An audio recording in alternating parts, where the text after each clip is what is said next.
It is one of the fundamental principles of English law. You are innocent until proven guilty. And if anyone should know that, it's a lawyer. But it is lawyers who are sending many of you some very frightening letters, assuming you are guilty of something that you might not have done.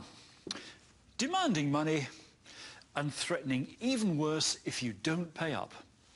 But these letters are not from some backstreet firm of tin pot lawyers, but from one of the most respected law firms in the country.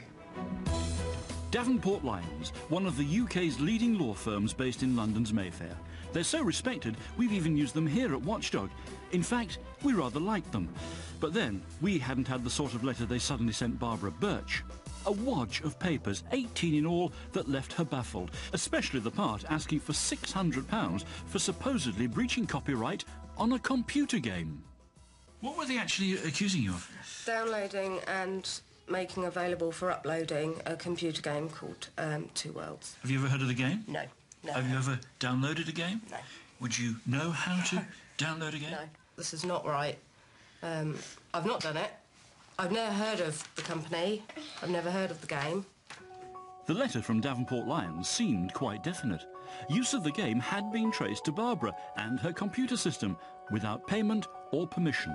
So, acting on behalf of the game's owners, they've come after her. They seem to have a lot of evidence. They even know when you did it, not only the date, but the time. Yeah. It's not possible because I was babysitting for a friend's child at the time, so no, it's not possible. You might be thinking she would say that, wouldn't she? But we can prove Barbara is telling the truth. We sent her laptop to forensic computer expert Nigel Pugh. After a thorough check, he can say for sure the game had never been on her computer. Alan Guest got one of these letters from Davenport Lyons too. This time they were acting on behalf of another computer game company, Atari. He was also accused of the illegal use of one of their games. I was 100% confident I hadn't downloaded it, but, you know, at the same time, you never know what can happen if it's your word against their word and they're some huge corporate lawyer. You know, what chance do we stand? My first instinct was just like, well, you just... You were kind of... You almost wanted to pay it, didn't you? And I just kind of put my foot down and said, there's no way I am going to pay this fine because I didn't do it. They were asked for £500 compensation for breaking the game's copyright, and the letter warned they'd face much higher costs if the case had to be taken further. I'm up for it, let them take me to court. I don't care, I didn't do it, so bring it on.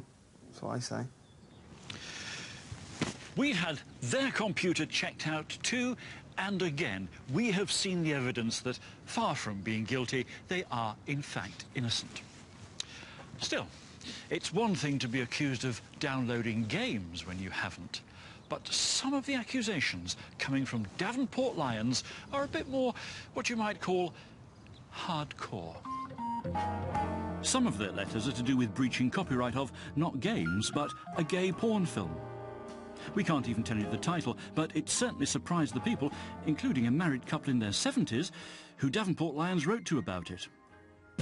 The law firm says, whether it's games or films, the crime that's been committed is the same: illegal file sharing.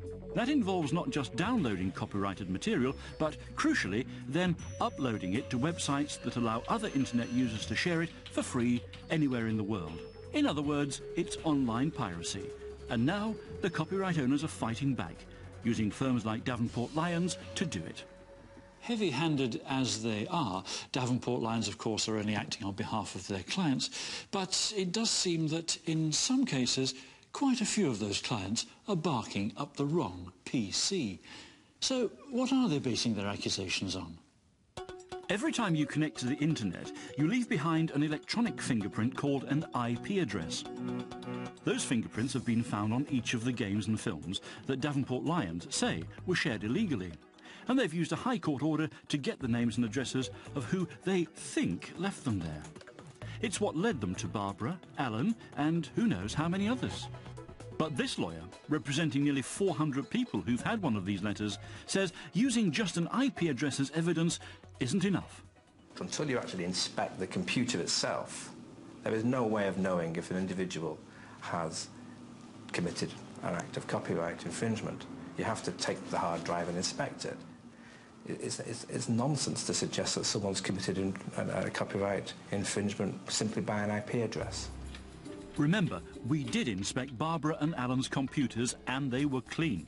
So the evidence here is hardly rock solid, especially as, unlike fingerprints, your IP address can be stolen, faked or copied and used by somebody else. In fact, there's one very easy way someone could get hold of your IP address. They can just drive down the street and help themselves. Internet security expert Stuart Taylor is about to show me how, and it's all to do with the wireless internet connections used at home by almost 30 million of us. If you're not careful, anyone can tap into them. As we've been driving around, I've been picking up all the different wireless networks that are here, and I found between 30 and 40 networks. Most of them are actually secured, most of them are safe, but there are 3 or 4 who are unsecured, who are wide open. And what does that mean exactly? Well, that basically means that I could connect to it and use that person's internet connection for free. All we have to do, we've got the network showing, we just highlight it, and we just come down here and say connect. And now the computer is connecting to that network, and here we are, it said it's connected. And we could sit here and download whatever we wanted? Anything. Legal or illegal? Choice is yours. And if you were to get a threatening letter saying that you had made an illegal download, we know that because it came from your network, would that be proof that it was you who'd actually made the download? It's certainly proof that the download took place, but it's not proof as to which computer actually the download was made to. It's quite likely that some of the people receiving letters from Davenport Lyons are guilty, but clearly many of them are not. Even so, they're being told, pay up or else. So much for being innocent until proven guilty. Davenport Lyons say that intellectual property theft is a serious matter and these claims are by their nature complicated. Their letters reflect this and they are legally correct.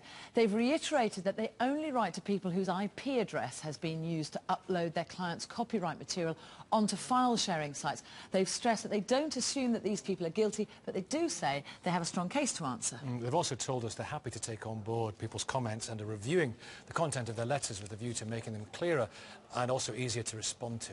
Interestingly, the games company Atari, who in the film were one of the clients of Davenport Lyons, have told us they've stopped using them. That is a direct result, they say, of their shock and disappointment at discovering one family had been wrongly accused. Though the law firm tells us that's down to a mistake made by the internet service provider who they had asked to trace an IP address. I guess they'll meanwhile avoid this sort of thing happening, and the way to do that, don't illegally file share copyrighted material, and if you use Wi-Fi to connect to the internet, make sure it's password protected, or anyone could start using it, and who knows what for.